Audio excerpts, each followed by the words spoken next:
The galaxy had seen many wars, but never like this. Across the Orion Arm, planets burned in silence. Defense stations failed in minutes.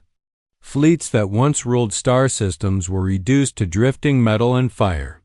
The enemy did not send warnings. It did not speak. It only came and destroyed everything in its path. The Galactic Union was losing. Inside the High Command Chamber, alien leaders watched the holomap in fear.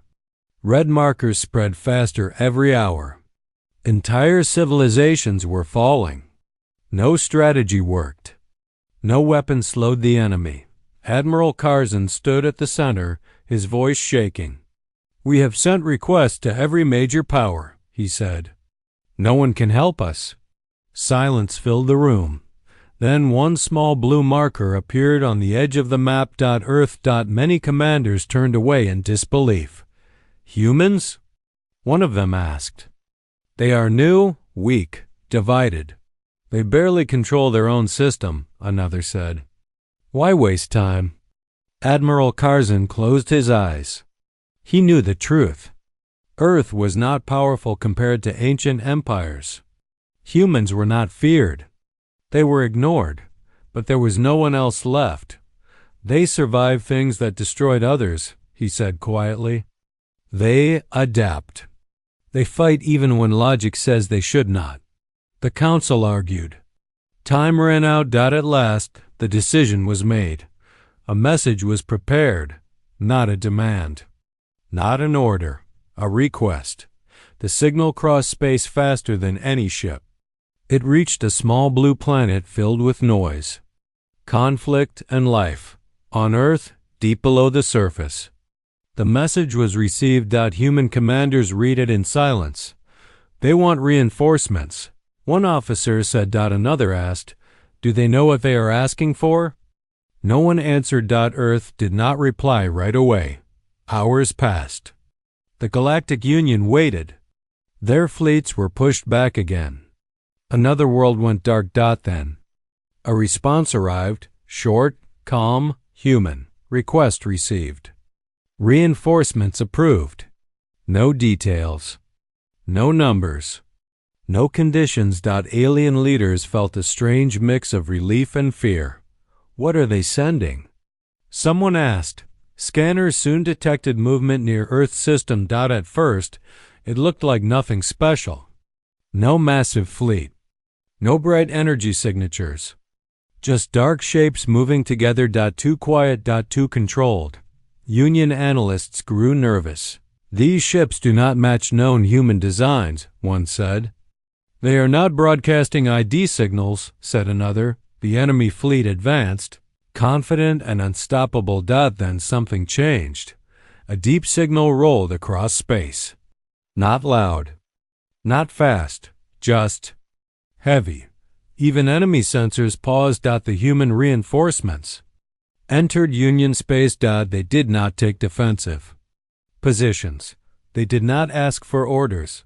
They simply moved forward.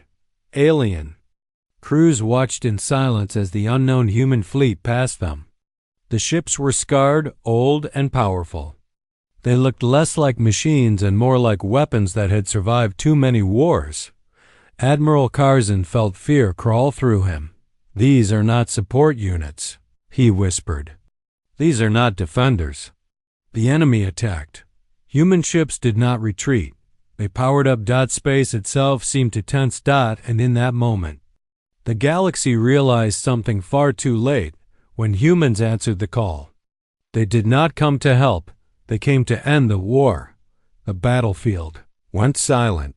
Alien fleets and enemy ships froze in place as the human vessels moved forward. No signals. No warnings. No battle cries. Just calm motion through the stars. The enemy fired first.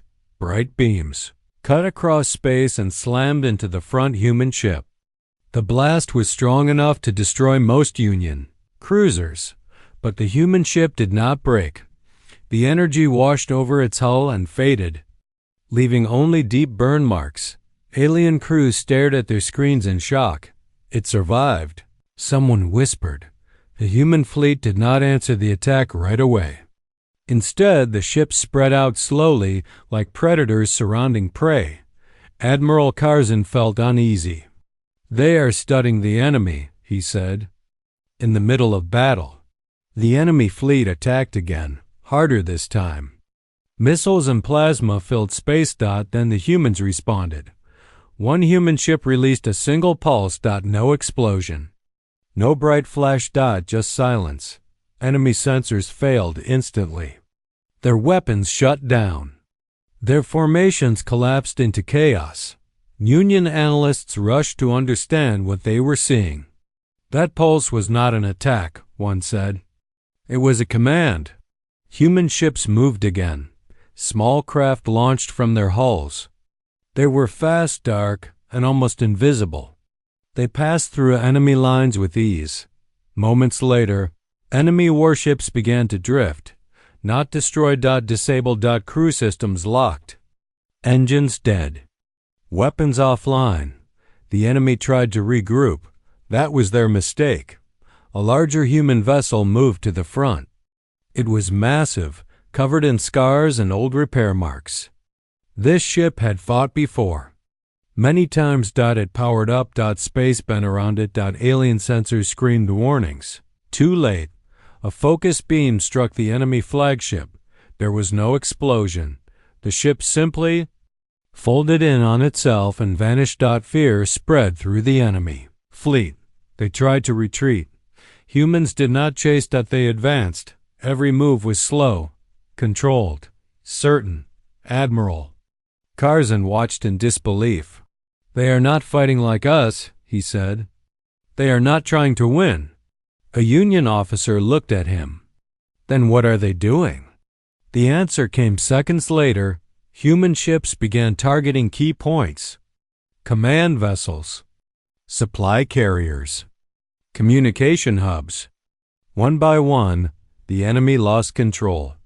This was not a battle. It was a lesson. An enemy commander finally sent a signal. It was filled with panic. "Identify yourselves. State your demands." The human response came instantly. Clear, cold, simple. You entered protected space. You ignored warnings. This conflict is now over. The enemy commander screamed orders, but no one listened. His fleet was broken. Union ships slowly moved forward, unsure what to do. Humans opened a channel to Admiral Karzan. "You may secure the field," a human voice said. "We will handle the rest." "Handle what?" Karzan asked. The human paused. The reason they came. Sensors then detected something massive behind the enemy lines. A structure hidden in dark space, ancient, powerful. The true threat. Human ships turned toward it. Alien crews felt fear again, but this time it was not for themselves. It was for whatever the humans were about to face. As the human fleet advanced into the darkness, Admiral Karzan understood the truth. Union had asked for reinforcements, but what arrived was something far more dangerous. They had not called soldiers. They had called the end of wars, the dark. Structure floated in silence. It was larger than any ship the Union had ever built. Its surface looked dead, but energy moved under it like a slow heartbeat. Ancient symbols covered its hull. This was not just a weapon. It was a command corps. The enemy fleet had not come alone. This structure controlled everything. Human ships slowed as they approached. No rush, no fear. Admiral Karzan watched from a distance. "That thing wiped out entire systems," he said. "Why are the humans so calm?" A Union scientist answered quietly. "Because they have seen worse." Human vessels formed a wide circle around the structure. Small drones launched and scanned every layer. The enemy tried to activate defenses. Nothing happened. Human signals cut through the ancient systems with ease. Inside the structure, alarms finally began to scream. The enemy realized too late this was not humanity's first war against something like this. Long before the Union existed, Humans had faced threats that could erase planets. They had almost lost, almost ended themselves. Instead, they learned. They stopped building weapons to look powerful. They built weapons to end fights quickly. A human commander spoke to the fleet. "This is a control mind," she said. "It learns from fear. Do not give it time." The structure woke fully. Energy beams fired in every direction. Space twisted. One Union cruiser was hit and vanished. Human ships did not panic. They adjusted. Shield system changed shape in real time. Another ship absorbed the energy and redirected it back into empty space. The structure tried again. Humans answered. Not with force, with limits. A containment field locked around the structure. Its power dropped. Its movement slowed. Union analysts stared at their screens. "They are not destroying it," one said. "They are caging it." The enemy sent a final message. It was not anger. It was fear. "You cannot control it," the message said. "It will adapt." The human commander replied calmly. "So will we." Human ships moved closer. Specialist teams launched inside the structure. They walked through ancient halls without fear. Their suits, adjusted to changing gravity and radiation, they reached the core.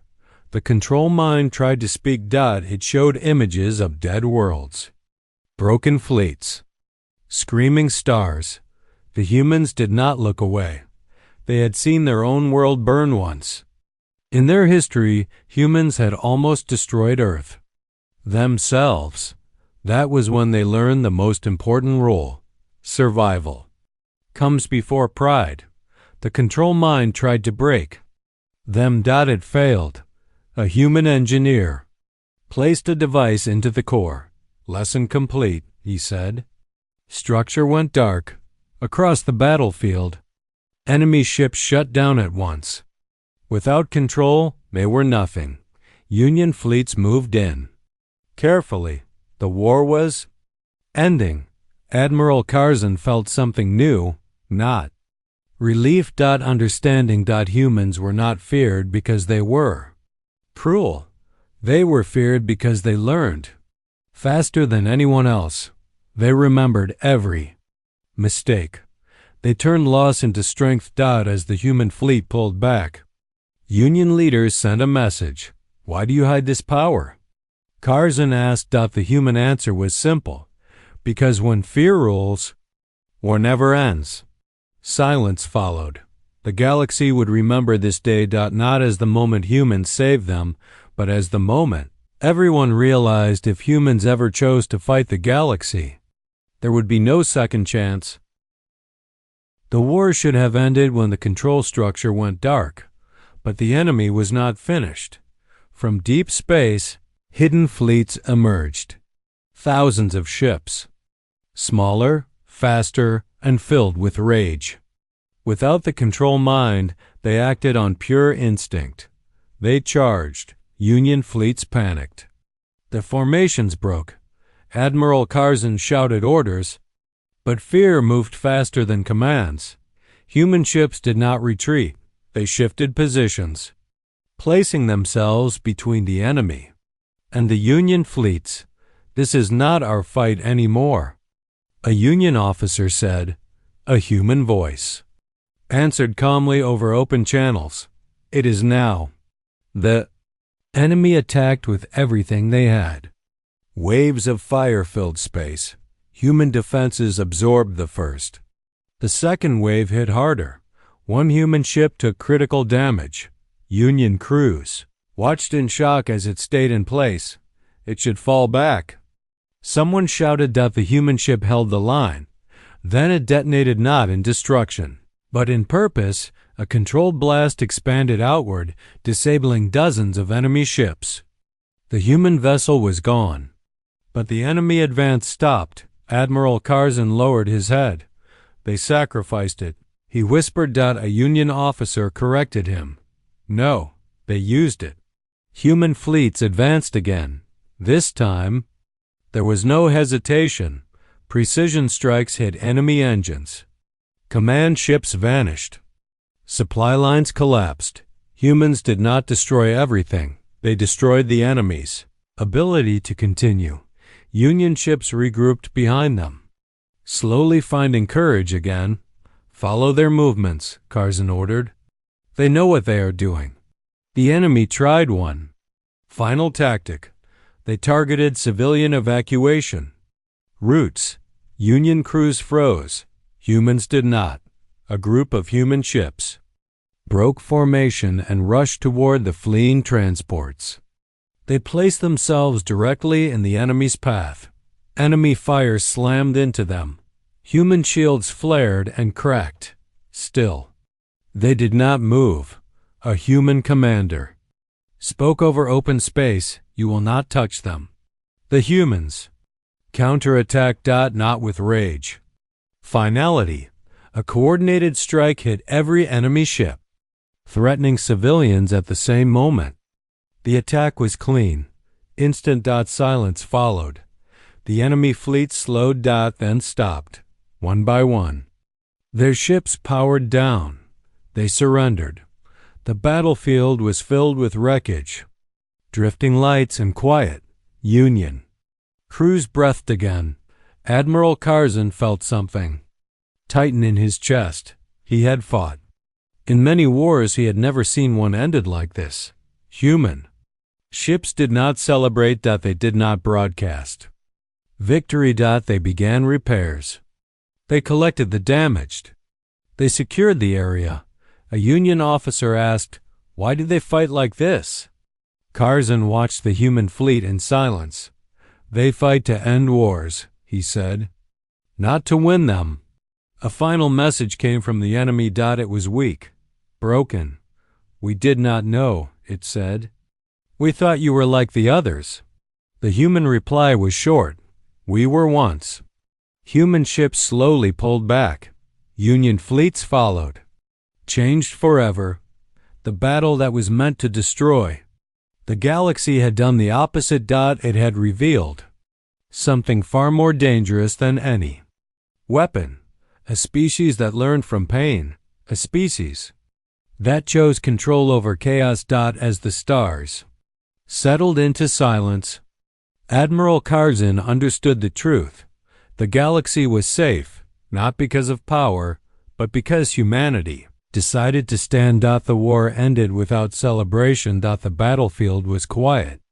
Broken ships drifted through space like memories that refused to fade. Emergency lights blinked across damaged hulls.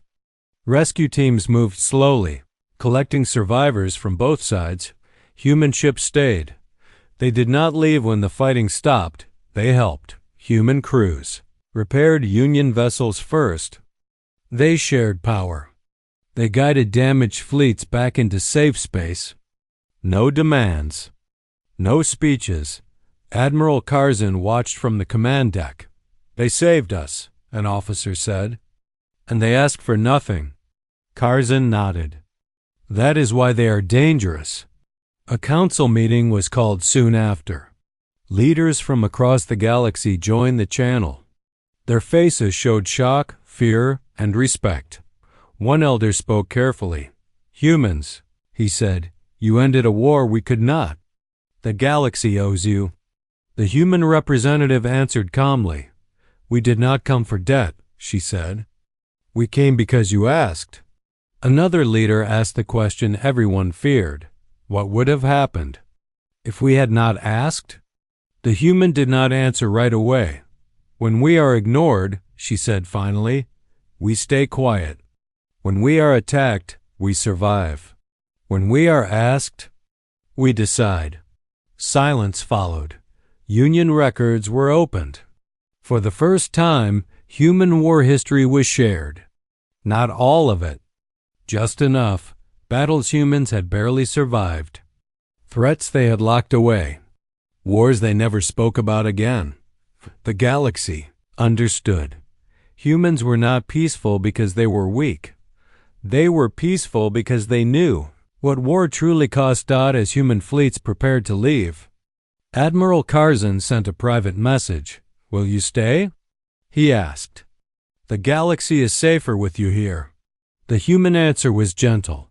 You must learn to protect yourselves, she said. We will watch. From a distance, human ships began to move, one by one. They vanished into jump space. The galaxy felt empty without them. In the months that followed, everything changed. New laws were written. Earth was declared a protected world. Human space was marked in every star chart with a simple warning. Do not provoke, do not threaten, do not test. Young civilizations were taught a new lesson.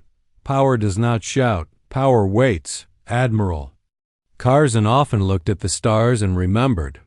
The moment humans arrived, no horns, no flags, no fear, just certainty. The galaxy had asked for reinforcements. What arrived was not an army. It was a reminder that survival belongs to those who learn, that peace belongs to those who can end war but choose not to. And somewhere on a small blue planet, humans went back to their lives. They did not call themselves heroes. They never did, but the galaxy would remember them forever. As the ones who answered the call and decided the fate of everyone.